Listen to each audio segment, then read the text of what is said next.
राधा वल्लभ लाल की, समस्त संत हरि भक्तन की, श्री वृंदावन धाम की, सतगुरुदेव भगवान की। घनश्याम जी इंदौर से। हाँ, श्री हरिवंश। श्री हरिवंश महाराज जी। महाराज जी, किसे सच्चा भक्त कहा जाए? जो हरदम भगवान का नाम जपे या जो दूसरों की सेवा करे? दोनों काम जो करे, दोनों काम जो करे उसे सच्चा भक्त कहते हैं। जो भगवान का नाम स्मरण करते हुए दूसरों की सेवा करे। केवल भगवान का नाम स्मरण करने का और भिक्षा मांग के खा लेने का एकांतिक अधिकार विरक्त सन्यासी को है। गृहस्थ को चाहिए कि भगवान नाम जप करते हुए समाज की सेवा, व्यापार, नौकरी ये सब करे। केवल व्यापार नौकरी करता, भगवान का स्मरण नहीं करता तो कर्म बंधन से मुक्त नहीं होगा।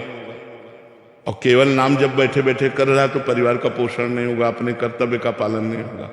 तो कर्तव्य का पालन और भगवान का स्मरण एक साथ होना चाहिए। तस्मात् सर्वेषु कालेषु मामनुस्मर युद्ध च। भगवान आदेश करते हैं, युद्ध माने कर्तव्य का पालन, और मामनुस्मर मेरा स्मरण। जो नाम जप करते हुए अपने कर्तव्य का पालन करता है वही उत्तम भक्त है, वही उत्तम साधक है। एकांत में बैठकर निरंतर मन को परमात्मा में लगाना, सब कर्मों से निवृत्त हो जाना, ये तो सन्यासी का लक्षण है। लेकिन गृहस्थ का भगवान नाम स्मरण करते हुए अपने धर्म का, अपने कर्तव्य का, अपनी पदवी का पूर्ण रूप से ईमानदारी से पालन करना, ये भक्त का लक्षण है।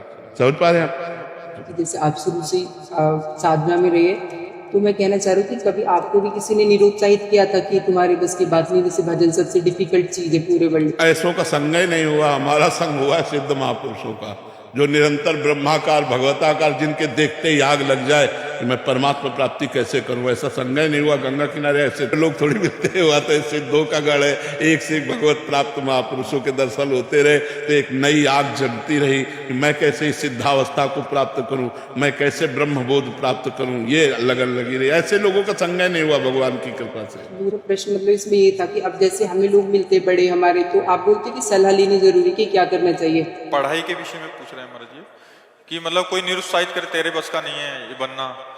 नहीं, ऐसे नहीं मानना चाहिए। नहीं, आप सब कुछ बन सकते हो, आप सब कुछ कर सकते हो। जब हमें मनुष्य जीवन मिल गया तो हम कुछ भी कर सकते हैं, बहुत अच्छा कर सकते हैं, बहुत बुरा भी कर सकते हैं। तो हमें अच्छा सोचना चाहिए, किसी के निरुत्साहित करने से नहीं, किसी के निरुत्साह, अपने उत्साह को भगवान से जोड़ना चाहिए। तभी कह रहे भगवान से कनेक्शन रखो।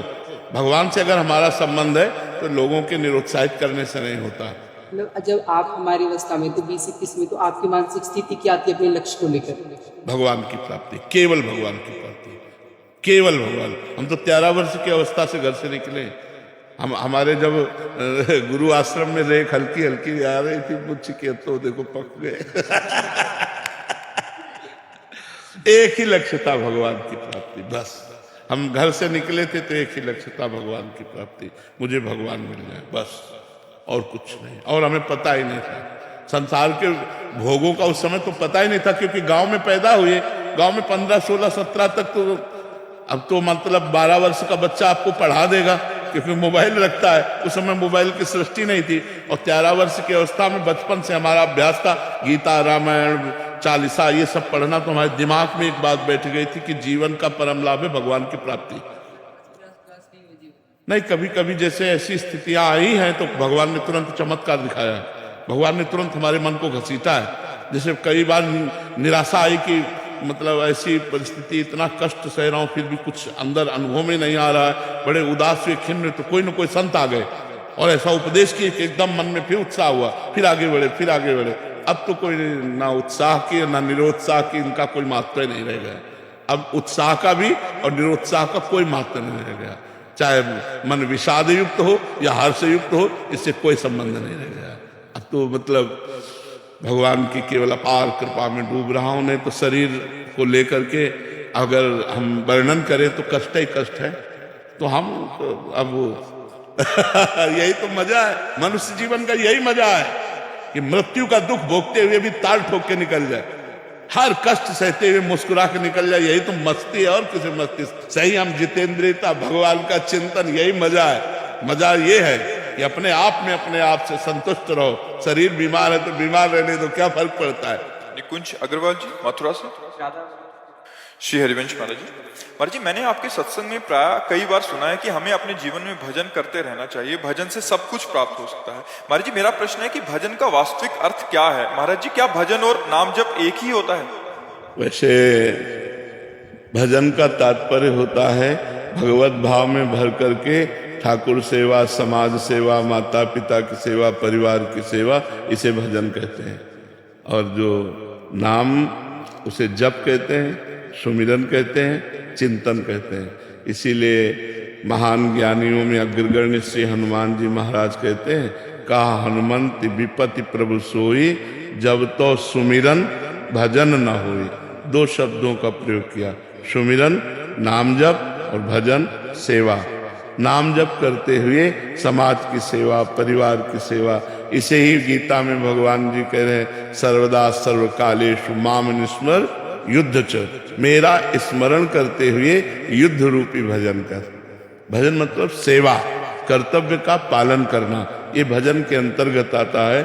और नाम जप, ये सुमिरन, चिंतन, स्मरण, जप इसके अंतर्गत आता है। किसका प्रश्न है, समझ पा रहे हैं? हाँ, शरीर से खूब सेवा करें। हमारे ये तीनों पवित्र होने चाहिए, तन, मन और धन। तन सेवा से पवित्र होता है, मन सुमिरन से पवित्र होता है, और धन दान से पवित्र होता है। सो धन धन्य प्रथम गति जाकी। भगवत भक्तों की सेवा, संत सेवा, समाज सेवा, बीमारों की सेवा, गौ सेवा, विप्रों की सेवा, इससे धन पवित्र होता है। और तन से माता पिता की सेवा, शास्त्र आज्ञा के अनुसार कर्तव्य कर्म का पालन करना। और मन भगवान के सुमिरन में, तो तन मन धन तीनों पवित्र हो गए, वो भगवान को प्राप्त